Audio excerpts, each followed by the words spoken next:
Boston's having what you might call a small-time election year. There's a vote November 8th, but only for city council, and aside from competition for 4 seats at large, there is limited competition for the districts.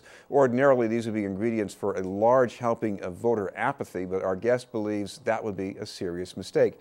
And we'd like to welcome from the Developmental Neighborhood Coalition, Donovan Walker. Thank you very much for being with us, Donovan. Chris, I want to thank you for having me. Donovan, your coalition, you can't change what's on the ballot, so what else can you do about this?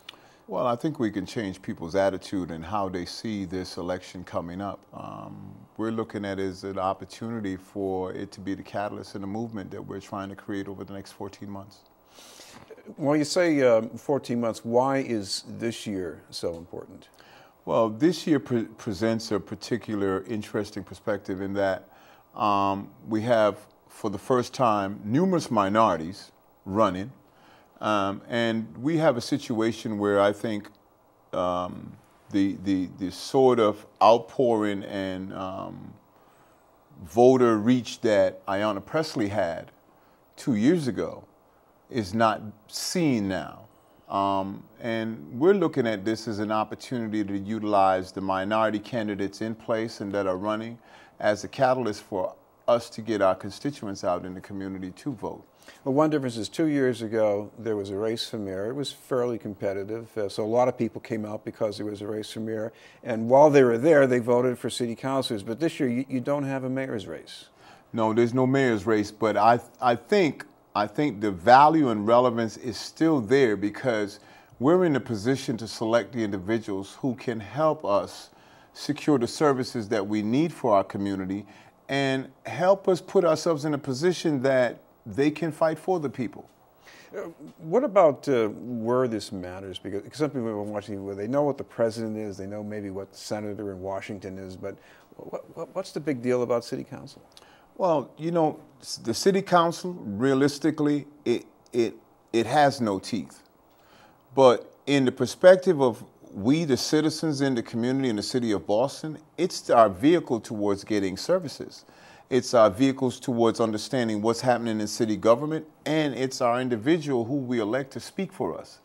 So I think it's important that this city being minority, majority, put itself in a position that it can pick a minority and maybe a minority mayor.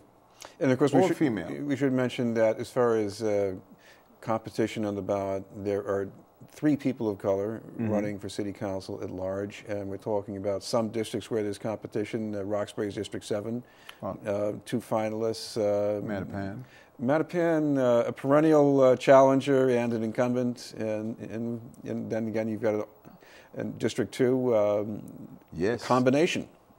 Susan Lee. Susan Lee is a person who I think should be given the opportunity to have the chance to represent her constituents and individuals who look like her. One of the things I think the residents of the city of Boston have got to recognize is that if we are a minority-driven city in the majority of people, we need to have the sort of representation of the people that are out there in the city. And one of the acknowledgments is that you do have an established regime that's always in place, so it keeps the same old mechanism going. One of the things that we're looking for with the Developmental Neighborhood Coalition is to enhance our community's participation and empower them to understand that they have an opportunity to be the voice in selecting an individual who will look out for their concerns. You've worked a lot in violence prevention. So what could a better city council do about that it hasn't done so far? Well, a better city council would not sign the mayor's budget, would put this city on a hold, because when you spend $270 million for the police department and you only spend $17 million for the residents in the city, I think that's absolutely. No, I will have to admit here that I know that there can be criticisms of things that police do, but you know they do serve the neighborhoods too. No, police don't serve the community. Police respond to the community. The police are doing nothing in a preventive manner. You know, I think if you gave youth and families $270 million, you would see a reflection of crime. going down. You'd see a reflection of a better participation in the community.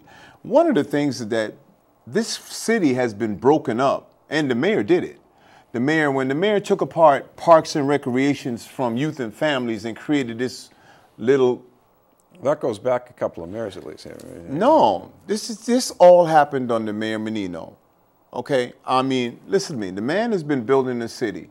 Got no problem. You answer to him. But functionally, it's only been under one individual's perspective and viewpoint. The city council, the last budget, only one person voted against it, which was Charles Yancey. And if you acknowledge that even if you just hold the mayor up and get something better for each community or each district, it would be okay. But to put us in a position where we never have the resources on a $2.2 billion budget, that's ludicrous. Well, talk about steps you're doing here. You're not just hoping people will watch you and decide they want to come out. You're going to do some organization work, and there's an event coming up that people should know We're going to about. do some more organization. On October 29th, 9 a.m. to 12 noon at 12 Baptist Church, we're having a forum on leadership.